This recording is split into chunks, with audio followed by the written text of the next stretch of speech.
আসসালামু আলাইকুম। অনেক দিন পরে আপনাদের সামনে আসলাম। কিছু ঝামেলার জন্য আটকে গিয়েছিলাম। অ্যানিওয়ে, আজকে আমরা যে ব্যাপারটা নিয়ে কথা বলবো সেটা খুব গুরুত্বপূর্ণ একটি ব্যাপার। সেটি হলো বুলিং।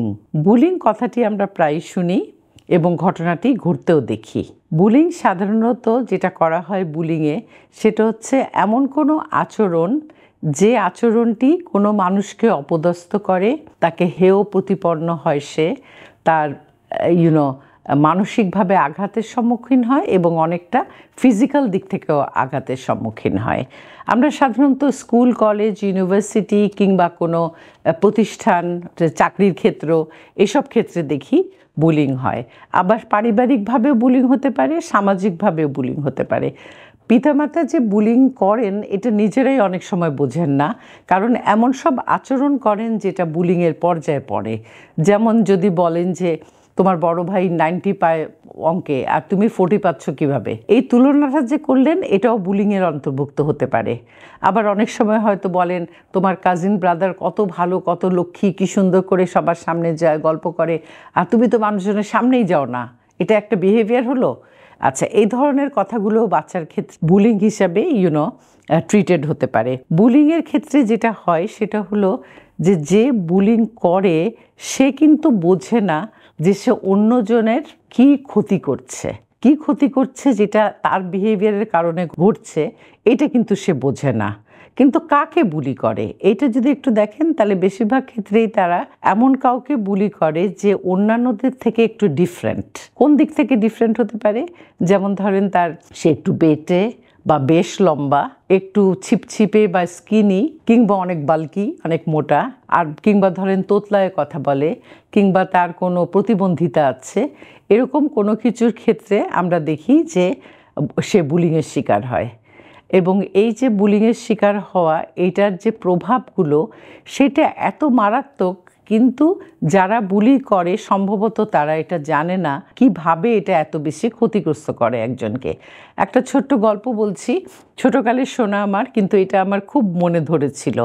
এটা এরকম যে একটা পুকুরে বেশ কিছু ব্যাঙ বাস করত। তো ব্যাঙরা খুব হেসে খেলে মজা করে চলছিল। একদিন বেশ কিছু একটা বাচ্চাদের দল আসলো এবং এসে তারা ঢিল তুলে তুলে ওদের দিকে মারছিল। বেশ কিছু ব্যাঙ আহত হলো, আবার মারাও গেল দু একজন। তখন একটা ব্যাঙ বলল যে তোমরা কেন এরকম করছো বাচ্চারা? তখন বাচ্চারা বলল যে মজা পাচ্ছি, মজা করার জন্য করছি। তখন ব্যাঙ বলল যে ব্যাপারটা তোমার মজার জন্য যেটা করছো সেটা আমার মৃত্যুর জন্য দায়ী। এটা আমার খুব লেগেছিল মনে। বুলিংয়ের ক্ষেত্রে এক্স্যাক্টলি সেটা সত্যি, যে যারা করছে তারা ফান করে, তারা মজা পায়, কিন্তু যাদের করছে তাদের ক্ষেত্রে এটার প্রভাব অনেক বেশি। আমরা বলি এটার একটা স্বল্পমেয়াদী প্রভাব হতে পারে, আবার একটা দীর্ঘমেয়াদীও প্রভাব হতে পারে। অর্থাৎ ছোটকালের ঘটনাটা ধরেন স্কুলে বুলি হতো, হয়তো স্কুলের মধ্যেই সেটা শেষ হয়ে গেল, কিন্তু কারো কারো ক্ষেত্রে অনেক দীর্ঘমেয়াদী হতে পারে। আমার একটা কেস মনে পড়ছে, একটা ছেলে আমার কাছে আসলো। এই ছেলেটি যথেষ্ট রিনাউন্ড ফ্যামিলির, বাবা মা দুজন ডাক্তার। এই ছেলেটি লেখাপড়া করলো, তারপরে সে যখন চাকরি ক্ষেত্রে গেল ও দেখা গেল ও আর কোপ করতে পারছে না। কিছুদিন পরেই তাকে চাকরি ছাড়তে হয়, এবং এটা করতে করতে ওর বাবা মা ভাবলো যে আমার কাছে আনা দরকার। বিয়ে হলো, বিয়ের রিলেশনশিপের ক্ষেত্রেও দেখা যায় তার কনফিডেন্সের অভাব আছে, তখন তার আনা হলো। আমি যে হিস্ট্রিটা পেলাম সেটা হচ্ছে ও যখন ছোট ছিল বাংলাদেশে ঢাকার একটা ভালো স্কুলে যেত, আমি নাম বলছি না। সেই স্কুলের বাচ্চারা ওকে এত বুলি করত কারণ ও একটু বেটে ছিল এবং বেশ বাল্কি ছিল। ওকে নানান কিছু বলে বুলি করা হতো এবং এক পর্যায়ে ধাক্কা দিয়ে মাটিতে ফেলে দেওয়া হতো। ওর ক্ষেত্রে একটা দীর্ঘমেয়াদী প্রভাব হয়েছে।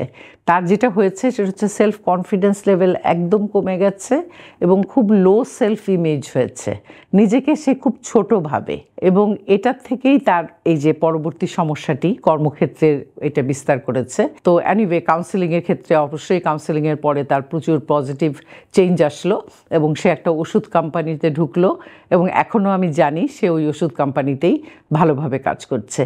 একটা জিনিস ছিল, এটা একটু বলে রাখা ভালো, যে ও যখন বুলিংয়ের শিকার হতো ও বাসায় এসেও ঠিক মতো এক্সপ্রেস করতে পারতো না, কারণ বাবা মা দুজনই খুব ব্যস্ত, দুজনই ডাক্তার, ওনাদের অত সময় ছিল না ওর কথা শোনার, এবং সেইটাও হয়তো আরেকটা নেগেটিভ প্রভাব ফেলেছে, যে তার শেয়ারিংয়ের জায়গাটিও ছিল না। আমরা আসল জায়গাটি এখনও টাচ করিনি, সেটা হলো এক্স্যাক্টলি ক্ষতি মানে কি ক্ষতি হয়। আমরা দেখছি যেসব ক্ষতি হয় তার প্রথমটি হলো সেলফ কনফিডেন্সের অভাব ঘটা, তারপর হচ্ছে তার লো সেলফ ইমেজ থাকে, ফ্রাস্ট্রেটেড হয়, হতাশা বা ফ্রাস্ট্রেশন, ডিপ্রেশন হতে পারে। এবং ডিপ্রেশন আপনারা জানেন এত মারাত্মক একটা মেন্টাল স্টেট যেটা একটা মানুষকে একদম আত্মহত্যার দিকে পর্যন্ত নিতে পারে। ওরা ড্রপ আউটও হয় অনেকে, একটা স্কুলে পড়ছে কিন্তু দেখা গেল যে এই বুলিংয়ের শিকার হচ্ছে বলে ড্রপ আউট হচ্ছে। আবার অনেকের চেঞ্জ অফ স্কুলও ঘটে। একটা মাদ্রাসার ছেলে আমার কাছে এসেছিল, যে ছেলেটি ও দেখতে হচ্ছে অনেকটা মেয়েলি চেহারা, ভারী মিষ্টি দেখতে, কিন্তু একটু মেয়েলি মেয়েলি ভাব। ও আমাকে বলেছে টোটালি 18 জন তাকে বুলি করত, এবং বুলিংয়ের বেসিক এটা ছিল তোকে বিয়ে করব। এতটুকু একটা বাচ্চা, সে 6-7-এ পড়ার মতো একটা বাচ্চা, ওইটা কিছুতেই নিতে পারে নাই। কিন্তু বাবা ব্যাপারটার সিভিয়ারিটি বুঝতে পারেন নাই। আমার কাছে আসার পর, উনি একজন মসজিদের ইমাম সাহেব ছিলেন, তো উনাকে এটা বোঝানোর পরে উনি ওর মাদ্রাসা চেঞ্জ করেছিলেন। আর ওকেও আমি হেল্প করেছি যে কিভাবে ও এগুলোকে ইগনোর করতে শিখবে। এখন মেইন কথা আসা যাক, যে যখন এই বুলিংটা হচ্ছে তখন আমরা আসলে কি করতে পারি, বা একজন বুলিংয়ের শিকার হয়েছে, দীর্ঘমেয়াদী সমস্যা হয়েছে, আমরা কি করতে পারি। প্রথমত, স্কুলে যখন এরকম বুলিংয়ের ঘটনা ঘটে, পেরেন্টসদেরকে অ্যালার্ট থাকতে হবে, বাচ্চার কথা শুনতে হবে, এবং সেই অনুযায়ী টিচারদের কাছে কমপ্লেইন করতে হবে, স্কুল অথরিটিকে টাইমলি জানাতে হবে। সেটা একটা।